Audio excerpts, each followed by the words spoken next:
Queria convidar você a abrir a palavra de Deus comigo em Apocalipse capítulo 1. Apocalipse capítulo 1. Quando a gente pede para abrir em Apocalipse, já escuta, vixi, é hoje. Apocalipse capítulo 1, a gente lê a partir do versículo 4. Apocalipse capítulo 1, a partir do versículo 4.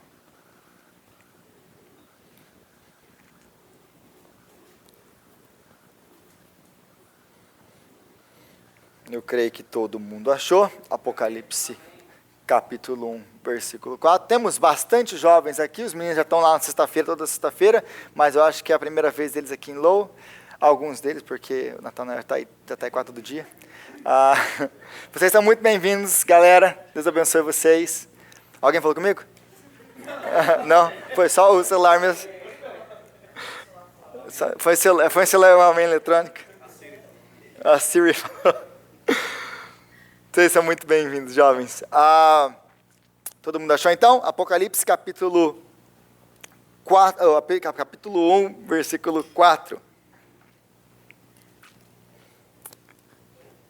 João às 7 igrejas da província da Ásia. A vocês graça e paz da parte daquele que é, que era e que há de vir, dos 7 espíritos que estão diante do seu trono, e de Jesus Cristo, que é a testemunha fiel, o primogênito dentre os mortos, o soberano dos reis da terra.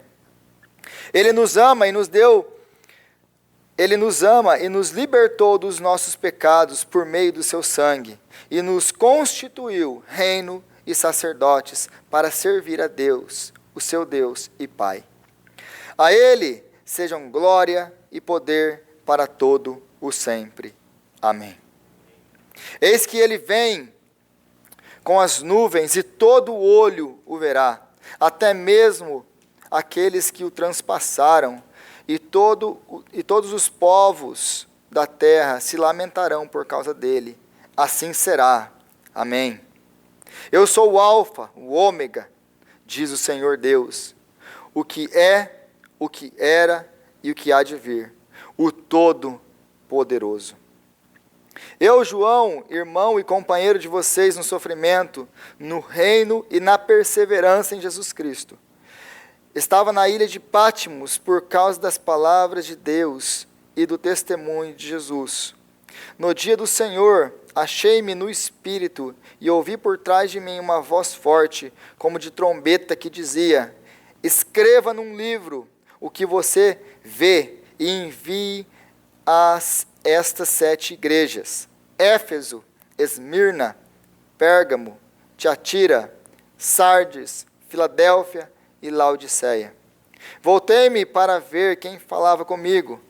Voltando-me, vi 7 candelabros de ouro, e entre os candelabros alguém semelhante a um filho de homem, com uma veste que chegava até os seus pés e um cinturão de ouro ao redor do peito.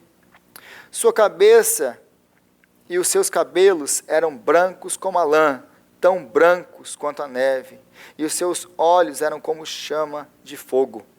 Seus pés eram como bronze numa fornalha ardente, e a sua voz como o som de muitas águas. Tinham em sua mão direita 7 estrelas, da sua boca saiu uma espada afiada de 2 gumes. Sua face era como o sol quando brilha em todo o seu fulgor. Quando o vi, caí aos seus pés como morto. Então ele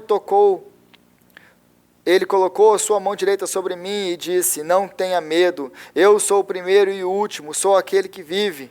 Estive morto, mas agora estou vivo para todo o sempre. E tenho as chaves da morte e do Hades. Escreva, pois, as coisas que você viu, tanto as presentes como as que acontecerão.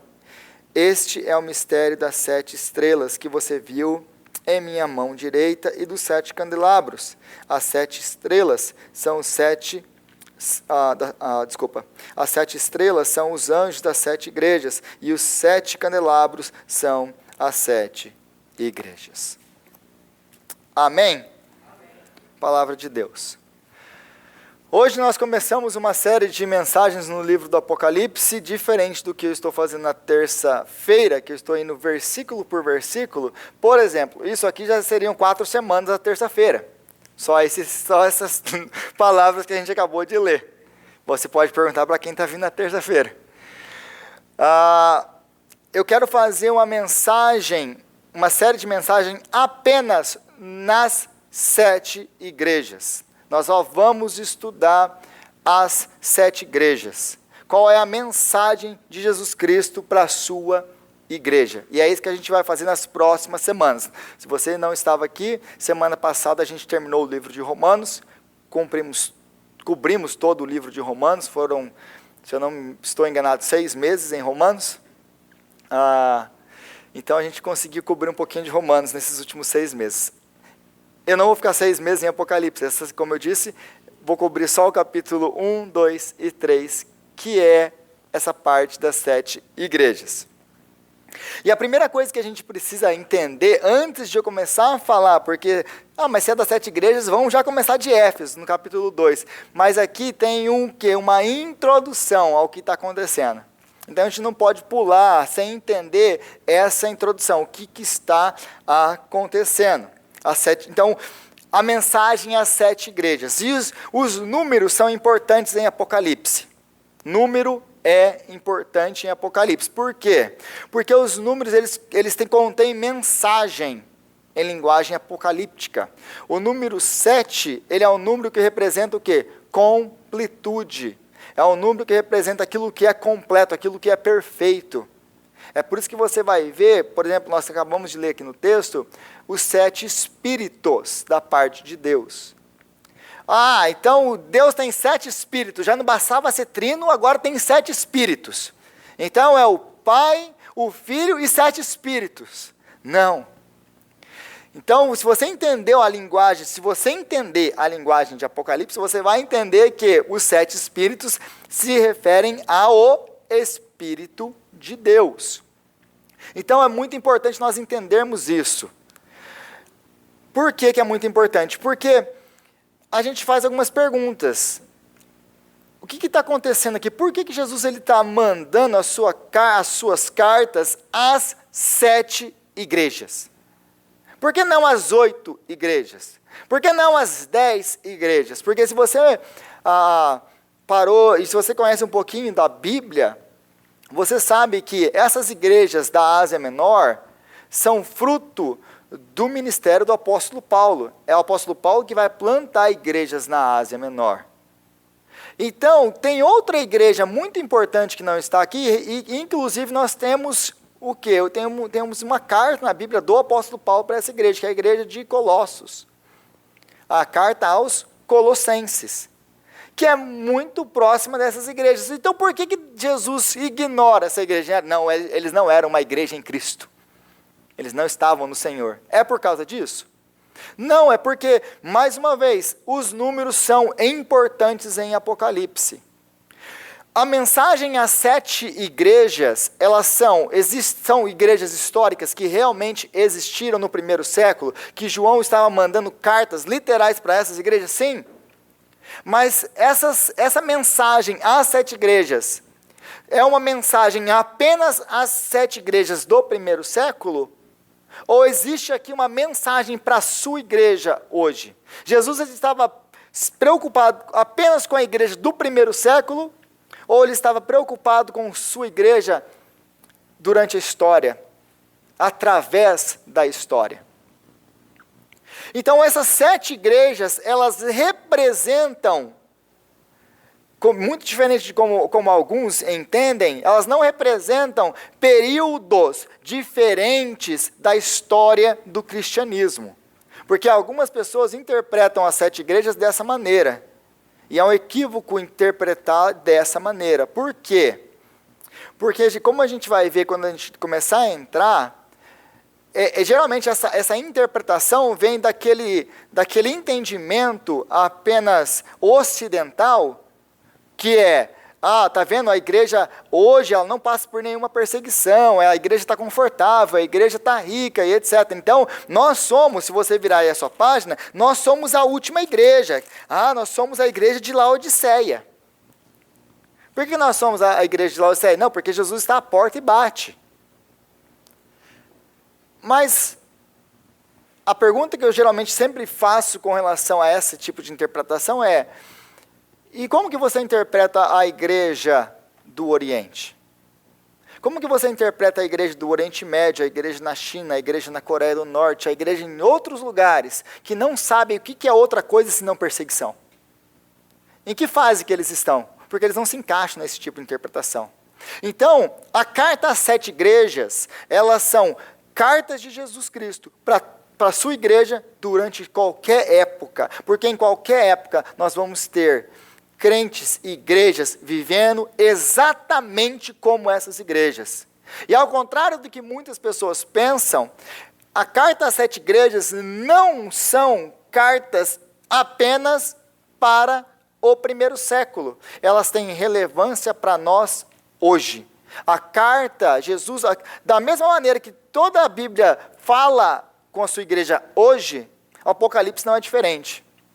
O Apocalipse ele tem uma mensagem para nós hoje. E muito diferente do que muita gente também pensa, o Apocalipse não é um livro misterioso que vai falar só das coisas do fim, como se ele tivesse relevância apenas para aquela geração que vai ver a volta de Jesus. Então ele tem uma mensagem. O Apocalipse é um livro, como todos os outros da Bíblia, que tem uma mensagem para a sua igreja através de todas as eras, de todos os séculos, desde que ele foi escrito até hoje.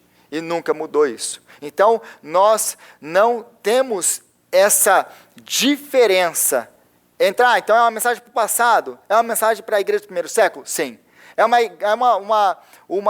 mensagem para a igreja do século XVIII? Sim. É uma mensagem para a igreja hoje? Sim. Então, o livro, as 7 igrejas, que nós vamos estudar uma por uma, elas têm uma mensagem para a igreja hoje. Então, é disso que nós vamos falar. A rota é importante por quê? Porque você vê, se você conhece um pouquinho da Ásia Menor, se você não conhece, eu coloquei um mapa aí para você dar uma olhada na rota que essa carta fez. E por que ela está nessa direção? Por que os nomes da igreja, Éfeso, Esmirna, Pérgamo, Tiatira, Sardes, Filadélfia e Laodiceia? Como que isso não representam 7 diferentes eras da igreja? Por que elas estão nessa ordem? Porque essa era uma rota de viagem.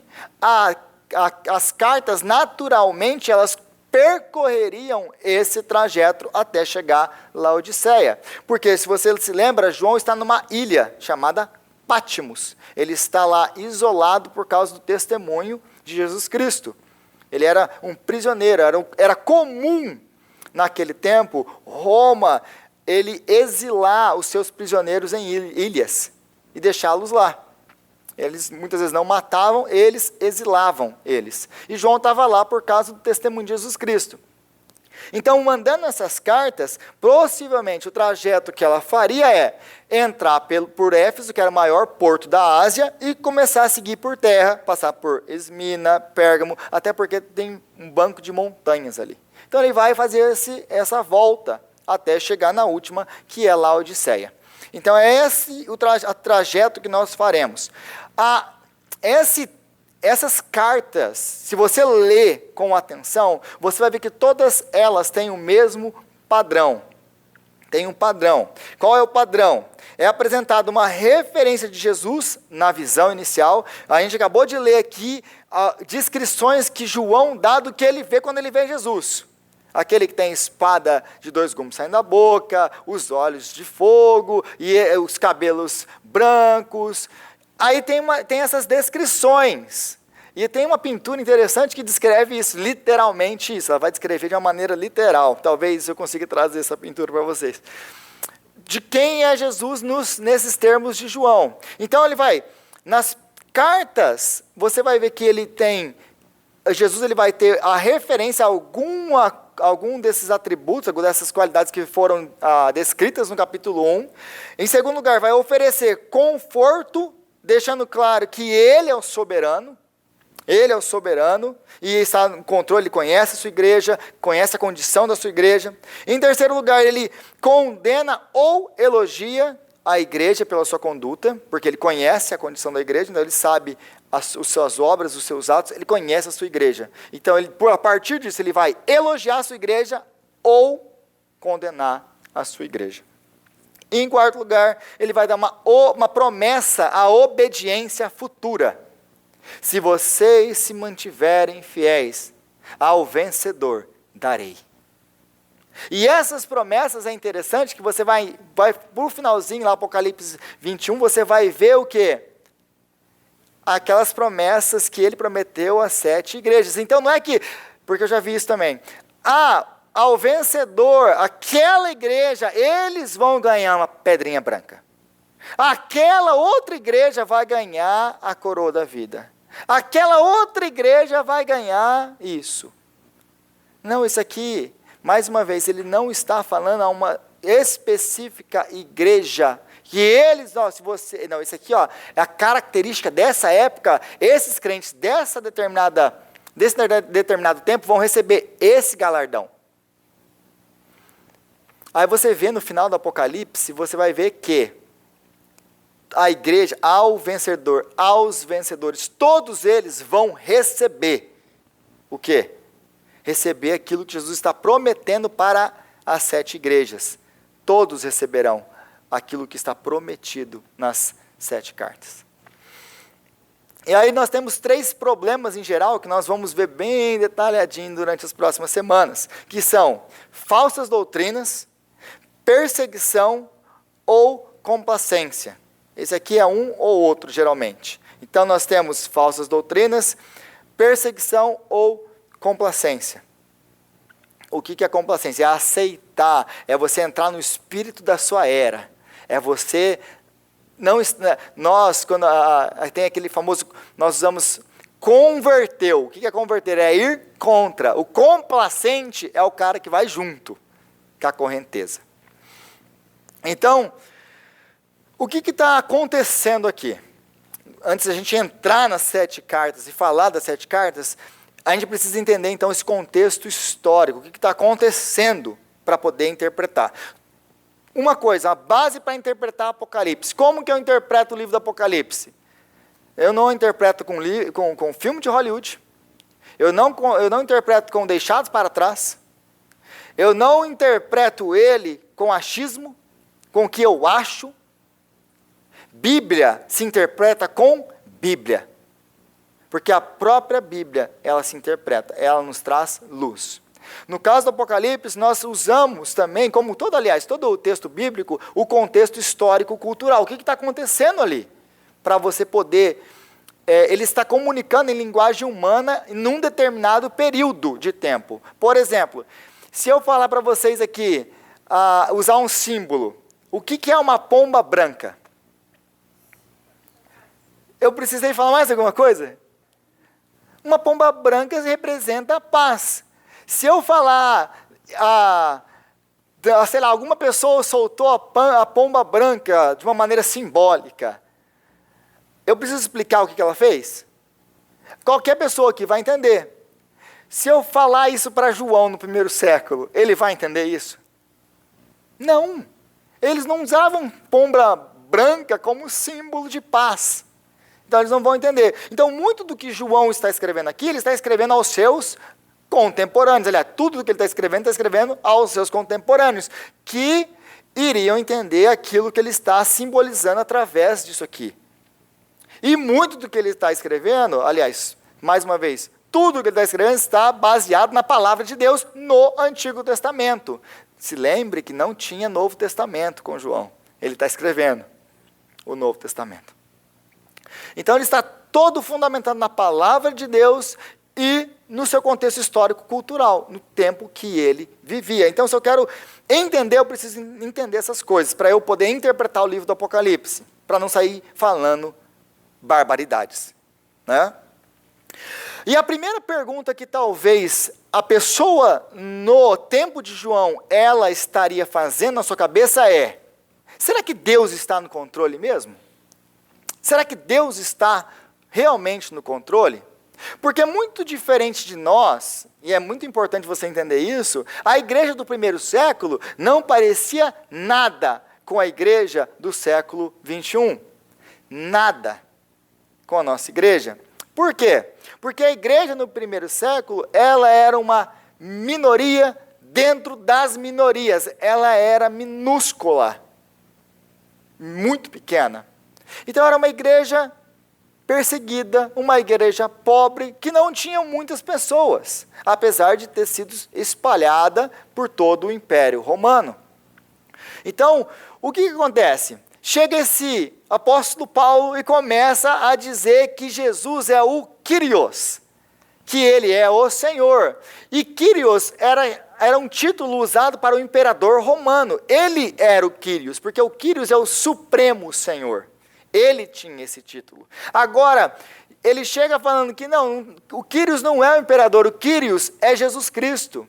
E esse aqui é o Evangelho de Jesus Cristo, e apresenta o Evangelho de Jesus Cristo. E aí o Evangelho de Jesus Cristo, mas espera aí, o Kyrios romano, o Senhor romano, o imperador romano, também tem o Evangelho do imperador. Conforme ele conquistava terras, eles proclamavam o quê? O Evangelho do César, que agora tem paz e prosperidade. E ele trouxe paz e prosperidade ao seu império. Mas como assim? Aí chega Paulo falando que um judeu sacrificado ou morto, crucificado na Judéia, é o Senhor? Que história é essa? E aí eles se convertem, entendem, começam a ser igreja, participar da igreja, estar na igreja, mas agora você vive, imagina você no primeiro século, você vive no Império Romano. Você olha ao seu redor e tudo que você vê ao seu redor é a glória de Roma. Tudo que você vê ao seu redor é Roma subjugando, Roma matando, Roma exercendo o seu poder. E como assim que Deus está no controle? O Pai de Jesus Cristo é o soberano de toda a terra. Como assim? Porque quando eu olho ao meu redor, a única coisa que eu vejo é Roma e o poderio de Roma. Eu não vejo Deus no controle. Aliás, como eu posso ter certeza de que eu estou no lado certo? E aí eles começam a sofrer perseguição por acreditar nessas coisas. E eles começam a ser mortos. Mas é Deus mesmo que está no controle?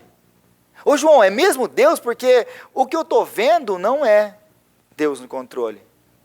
E apesar da igreja ser muito diferente no século 21, muitas vezes essa é aquilo que é nosso pensamento, é aquilo que nós pensamos algumas vezes, e na grande maioria das pessoas que estão fora da igreja, que rejeitam a mensagem do Evangelho, muitas vezes essa é a desculpa, ou essa é a alegação.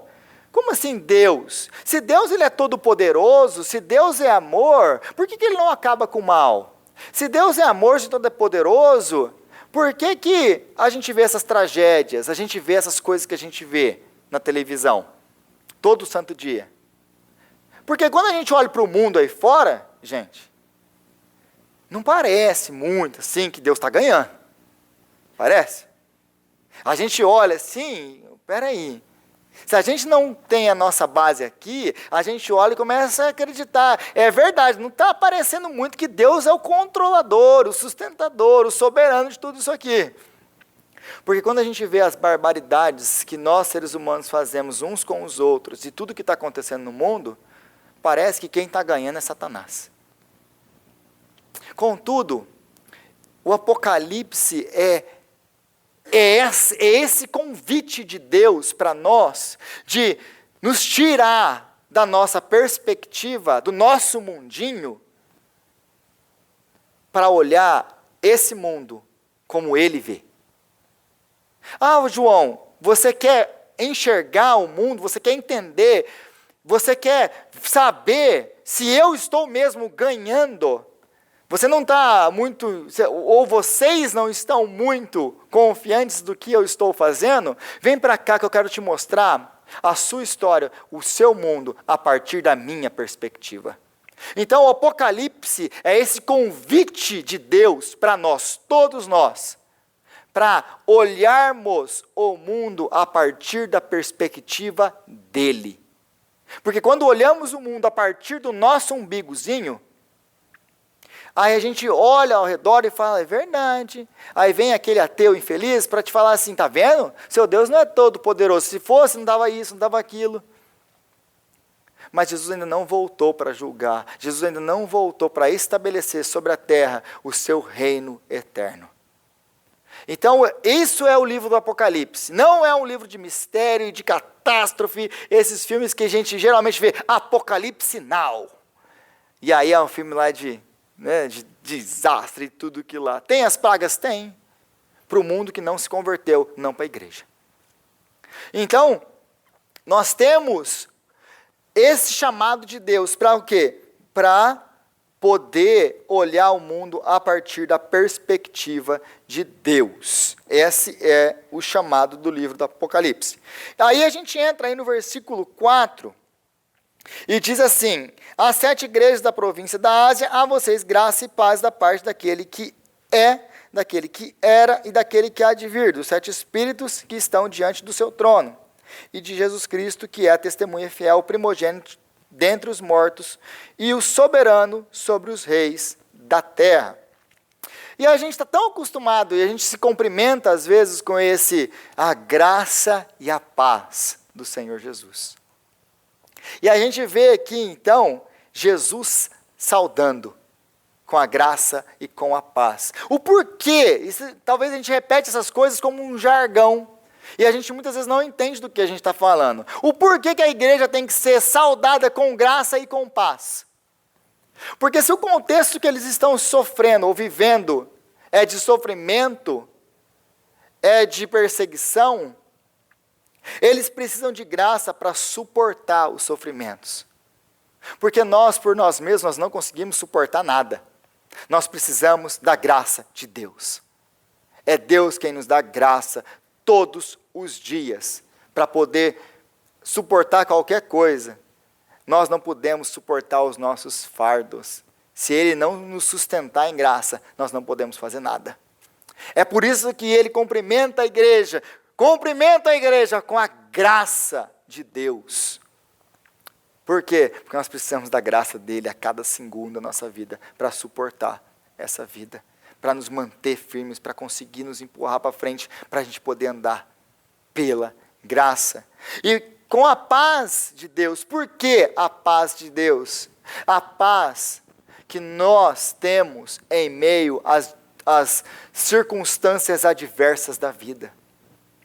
Nós precisamos da graça que nos sustenta, e nós precisamos da paz. Não, eu vos dou a minha paz, não como o mundo dá. A paz de Jesus Cristo é essa. O mundo pode estar caindo ao nosso redor, e mesmo a nossa vida. Mas nós temos paz. Por quê? Porque a nossa paz não está baseada em nada desse mundo, em nenhuma circunstância, em nada que nós temos ou possuímos, em ninguém mais, a não ser no nosso Senhor Jesus Cristo. Ele é a nossa paz. Então é por isso que eu posso cumprimentar a igreja com a graça e a paz do nosso Senhor Jesus Cristo. É isso que João está fazendo ou comunicando quando ele cumprimenta a igreja com a graça e com a paz. É isso que você está dizendo ao seu irmão, quando você cumprimenta com graça e paz. Que Deus te dê graça para suportar, que Deus te dê a paz no meio dos seus sofrimentos, para você continuar andando. E aí, se você não percebeu aqui ainda, nós temos um texto aqui, lá no versículo 4 e 5, que é trinitariano. Porque essa paz ela vem apenas de Deus? Não, se você prestou atenção aí, a vocês graça e paz da parte daquele que era, que é e que há de vir, e dos 7 espíritos que estão diante do seu trono, e de Jesus Cristo. Então nós temos, quem é aquele que é, que era e que há de vir, e está sentado no trono? Deus, o Pai. Deus, Pai. E aí nós temos logo depois os 7 espíritos que estão diante do seu trono, que é o Espírito Santo. E nós temos então a testemunha fiel, o primogênito dentre os mortos, Jesus Cristo nosso Senhor, o Deus Filho, o Deus Pai, o Deus Espírito Santo e o Deus Filho. Esse é um cumprimento da Trindade para a sua igreja. Que a graça e a paz esteja com vocês. E é interessante que ele começa então no versículo 4 aí, aquele que era, aquele que é e aquele que há de vir. Existe uma inscrição que foi achada em Éfeso há algum tempo atrás e dizia assim: Roma, o seu poder nunca terá fim. Roma, o seu poder nunca terá fim. Por quê? Porque no tempo de João, quando João escreve o Apocalipse, Roma já estava por ali há basicamente 600 anos. Então imagina um império como Roma vivo há 600 anos. Era normal eles pensarem que Roma era eterna, era por isso que eles chamavam de a eterna Roma. Existia uma deusa Roma, que eles atribuíam era uma deusa em associação com a cidade de Roma, era a deusa Roma. E aí eles chamavam Roma de a eterna Roma. E aí eles acreditavam que o poder de Roma nunca teria fim. Então, para os leitores dos dias de João, o poder de Roma apresentava uma séria ameaça. Por quê? Porque essa afirmação parecia muito real. O poder de Roma nunca terá fim. Gente, mas e o nosso Deus Todo-Poderoso? Era aquilo que vinha de encontro com eles e colocava em questão, e Deus? Porque parece que quem é eterno mesmo em poder é Roma. É Roma. E aí é isso que Deus está afirmando aqui. Deus é eterno e não Roma. É isso, e é aqui que você consegue interpretar e começar a entender o livro do Apocalipse quando você entende o contexto histórico. Deus ele está indo contra a filosofia, aquilo que se acreditava na época. A Roma tomava para ela esses títulos que aqui Deus usa para si. Ele é o Todo-Poderoso. Ele é eterno e não Roma.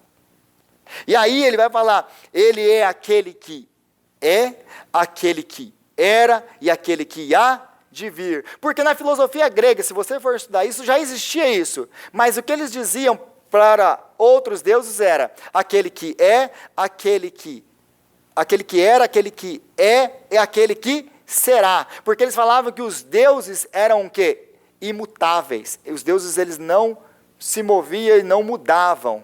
Eles eram imutáveis, nesse sentido. Então eles falavam, aquele que é, aquele que era e aquele que será. Só que aqui você vai ver que Deus ele não usa isso, ele muda isso. Por quê? Porque Deus conhecia esse ditado deles.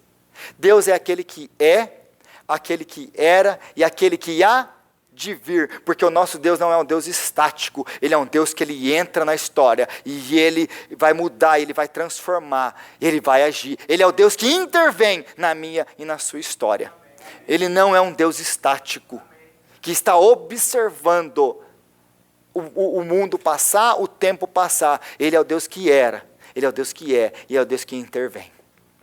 Então ele não é como esses deuses. Ele é o Todo-Poderoso e não Roma. Porque no versículo 8 que a gente leu aí, eu sou o Alfa e o Ômega, diz o Senhor, o que é, o que era, o que há de vir, o Todo-Poderoso.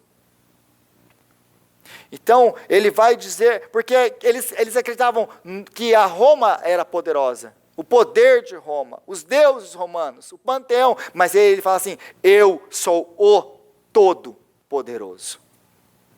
E não há outro além de mim. E de Jesus Cristo, o Deus Filho. Nós falamos aqui, tem o Espírito Santo, agora ele fala de Jesus Filho. E aí, de Jesus, o Deus Filho. E ele fala assim, e de Jesus Cristo, que é a testemunha fiel, primogênito dentre os mortos, o soberano dos reis da terra. o primogênito dentre os mortos, o soberano de toda a terra. Um dos termos mais usados para João para descrever os crentes em Apocalipse, se você estudar Apocalipse, é martus em grego, que é a palavra testemunha, que nós traduzimos como testemunha, que é a palavra, a transliteração para mártir, ou mártires. Essa palavra, o que é o marturs, ou a testemunha? A palavra grega traz essa palavra aqui. É aquele que ele é uma testemunha no sentido de dar a sua vida pela causa. Ele é a fiel testemunha. E por que João ele aplica esse título a Jesus? Ele é a fiel testemunha. E por que ele usa esse a Jesus e depois ele usa para a igreja e para os servos do Senhor? Porque ele usa a Jesus em primeiro lugar para demonstrar que ele é o nosso modelo. Ele é o modelo que nós seguimos. Aliás, todo o livro do Apocalipse é um chamado, é um convite a seguir quem? O Cordeiro. O Cordeiro, aquele que foi morto. Não é a seguir o leão. E, aliás, um dos textos que nós estamos estudando é esse, que ele escuta, quando ele escuta falar de Jesus, o leão da tribo de Judá. Mas quando João, ele olha e vê, ele vê o quê? Um cordeiro. Como que se tivesse sido transpassado. E aí é o termo mais usado, ou o título mais usado para Jesus dentro do livro do Apocalipse, que é o cordeiro, e não um leão. Porque nós somos chamados para vencer como Jesus venceu. E como que ele venceu? Submisso ao Pai. Em submissão ao Pai, em obediência ao Pai, até a morte, sendo fiel até a morte. É assim que nós somos chamados a seguir o nosso Senhor. Não é um evangelho de triunfalismo. É um evangelho de sacrifício e obediência. Esse é o evangelho de Jesus Cristo. Então ele é a testemunha, ele é o primeiro, ele é o padrão. É por isso que nós somos chamados de testemunhas, porque nós somos chamados para sermos fiéis até a morte. Até a morte. Então essa é a palavra para os crentes, é usada em todo o livro. Porque ele é o nosso padrão. Jesus é o primogênito dentre os mortos. Versículo 5. Jesus é o primogênito dentre os mortos. João está escrevendo para pessoas que podem morrer a qualquer momento. Essas pessoas, eles não estão passando o que a gente está passando. Eles estão passando o que os nossos irmãos na China, na Coreia, em outros no Oriente Médio, estão passando agora, por exemplo, no Afeganistão. Eles são perseguidos. E eles podem morrer a qualquer minuto por causa da fé em Jesus Cristo. A qualquer minuto. Então, quando João ele escreve isso aqui, e ele chama Jesus de testemunha, isso é importante para eles. Porque se você está passando pelo que eles estão passando, você saber que o seu Senhor foi morto, como você pode ser em algumas horas, isso vai te dar força para você continuar e perseverar até o fim. Isso vai te confortar, isso vai te dar a paz para você enfrentar isso. Contudo, você sabe que ele morreu, mas ele ressuscitou e está sentado à direita de Deus Pai. Essa é a nossa esperança, porque a morte não pode nos deter. A morte foi vencida. Onde está a morte e o seu aguilhão? Onde está a morte e o seu poder de ferir? A morte foi vencida, foi tragada pela morte de Cristo. Jesus venceu, e porque ele venceu, nós também venceremos com ele. Essa é a nossa esperança. Crente não pode ter medo de morrer. Nós nos entristecemos? Sim. Mas se você conhece gente, por exemplo, eu conheço pessoas passando por momentos muito difíceis agora, nesse exato momento, que pela medicina foram sentenciadas à morte. Você tem mais 3 meses de vida. E aí você conversa e você vai querer consolar a pessoa, e você vai querer falar alguma coisa para trazer o consolo, e aí você vai lá e a pessoa está bem. Está bem, aí você fala assim, mas o que está acontecendo? Não. Eu sei quem é o meu Senhor, eu sei que Ele vive, e eu conheço as promessas do meu Deus. E se eu sarar, por algum motivo, é graça dele, eu vou continuar vivendo. Mas para mim, morrer é lucro e viver é Cristo. Se eu morrer agora, a morte não pode fazer nada comigo. Eu vou para a glória, eu vou estar com o meu Senhor. E é o que eu mais desejo. Se eu continuar vivendo, eu vou continuar fazendo meu ministério. Porque é para isso que eu fui chamado. Aí você sai de lá, você vai lá para ser consolado. E você sai de lá consolado. Você sai de lá chacoalhado. Você sai de lá com a sua fé fortalecida. Por quê? Porque um homem de Deus entendeu o Evangelho de Jesus Cristo. Esse é o nosso chamado, a entender o Evangelho de Jesus Cristo. E aí, continuando ainda no versículo 5, ele fala, o soberano dos reis da terra. Roma, eles não mandavam romanos para tomar cargos de reis nas suas províncias. Eles pegavam reis locais, pessoas locais, e colocavam eles como governantes submissos ao imperador. Essa é a diferença do império. Uma vez eu expliquei isso, a pessoa falou, nossa, entendi. Qual é a diferença de um império e de um reinado? Um império, ele tem muitos reis e um imperador. Um reinado, ele é um rei e só tem aquele reinado. Essa é a diferença. Você acumula reinos e tem um império. Essa é a diferença. E você tem todos esses reis que estão debaixo, ou todos esses reinados que estão no seu império, eles são governados por um homem, que é o imperador. E você tem vários reis. Então Roma não substituía esses reis, ele colocava governadores locais. Mas todos esses eram fiéis ao imperador. E aí é por isso que Jesus ele vai usar aqui, que ele é o soberano sobre os reis da terra. O que ele está dizendo aqui é, vocês pensam que é o imperador, é César? O imperador de toda a terra, o Senhor de toda a terra? Eu sou o Senhor de toda a terra, o Todo-Poderoso. É Jesus que tem o governo desse mundo nas mãos. Não são os governantes de Washington ou de qualquer outro lugar. É Jesus que controla tudo e todas as coisas. E Ele tem o controle da história nas suas mãos. E nada foge do seu controle, porque Ele é o Senhor. Gente, se isso aqui não te dá um ânimo, se isso aqui não transforma a sua vida, se isso aqui não mexe com você, eu não sei mais o que mexe. É por isso que eu amo o livro do Apocalipse. É por isso que eu tenho paixão em pregar o livro do Apocalipse, porque o Apocalipse é um livro de esperança. É um livro de esperança, não é um livro de tragédia, que Hollywood tem falado, que os livros aí têm demonstrado. É um livro de esperança para a igreja. Nós temos Senhor, a igreja tem Senhor e tem Deus, e esse mundo está debaixo das mãos dEle, e nada foge do seu controle.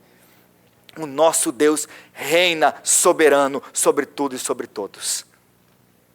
E nada acontece sem Ele decretar ou permitir. Amém? Então como que essas coisas mudam a minha vida? Como que isso muda a minha história e a minha vida? Se tudo isso que eu acabei de falar não entrou no seu coração, se eu preciso explicar ainda como que isso muda a sua vida, é dessa maneira. Amanhã talvez coisas ruins possam acontecer com você. E naquela hora que acontecer, você se lembra disso.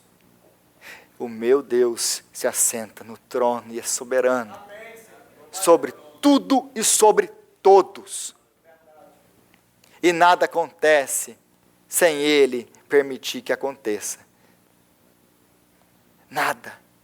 Ele é Deus e não é outro, não existe outro. Ele é, aquele que era e que há de vir, porque a minha esperança é a volta de Cristo. Maranata, Jesus, vem.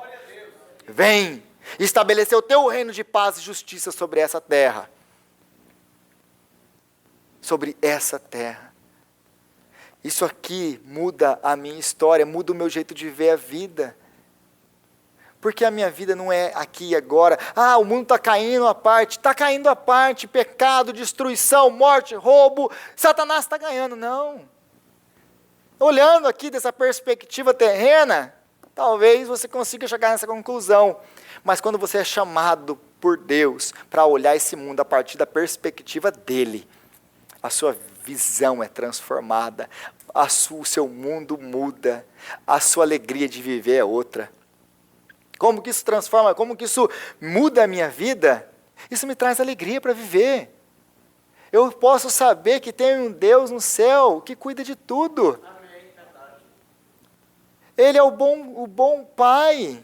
Se vocês que são maus sabem dar boas coisas aos seus filhos, quanto mais o pai nos céus sabe dar boas coisas aos seus filhos. Ele é o nosso Senhor, Ele é o soberano, ninguém move Ele do trono dEle. Por que eu estou preocupado com o que vai acontecer amanhã? Tem razão. Eu costumo dizer que a ansiedade, e eu sou culpado disso, ansiedade é o ateísmo cristão. É você dizer que você é crente, e aí você está preocupado com amanhã. É o ateísmo cristão. Você acredita num Deus soberano, todo-poderoso. Eu adoro as palavras de Isaías, de eternidade em eternidade, tu és Deus. Você acredita nesse Deus, e você está preocupado amanhã, como que você vai pagar suas contas. Não é, Lu? Esse é o ateísmo prático. Você é um ateu prático. Porque você acredita num Deus soberano, mas você não acredita nele. É aquele negócio do... Eu entendi, mas não compreendi. É exatamente isso. Eu entendi intelectualmente, não desceu no meu coração ainda. Talvez você esteja precisando disso. Entender que Deus é soberano na sua vida. Talvez entender que esse Deus que era, que é e que há de vir dessa escritura aqui, o Todo-Poderoso, o Eterno Deus, Ele é o Deus da sua vida também. E Ele controla todas as coisas. Amém? Então a gente vai continuar estudando esse livro, porque esse é um livro de esperança para a igreja. Senhor, nós te agradecemos, ó Pai, pela tua palavra e pelo livro do Apocalipse, que é tão maravilhoso, Senhor. Agora, Deus, nós te pedimos que o Senhor venha nos dar graça de viver, Senhor, de uma maneira muito prática, isso que nós acabamos de ouvir do Senhor, que Tu és o soberano, que Tu se assenta no trono, que o Senhor é Deus e não existe outro, que Tu és o Todo-Poderoso, aquele que é, que era e que há de vir, o Deus que intervém, o Deus que cuida, o Deus que provê. Nos ajuda, Senhor, a crer nisso, não a conhecer isso de uma maneira intelectual na nossa cabeça, mas que isso venha transformar a nossa vida, o nosso jeito de viver, o hoje e o amanhã. E nos dá graça para viver para a Tua glória. Obrigado, Jesus, pela Tua palavra. Obrigado. Nós te agradecemos, Senhor, e nós te adoramos, Pai, nós te adoramos, Filho, nós te adoramos, Espírito Santo de Deus. E nós oramos no nome do nosso Senhor e Salvador Jesus Cristo. Amém.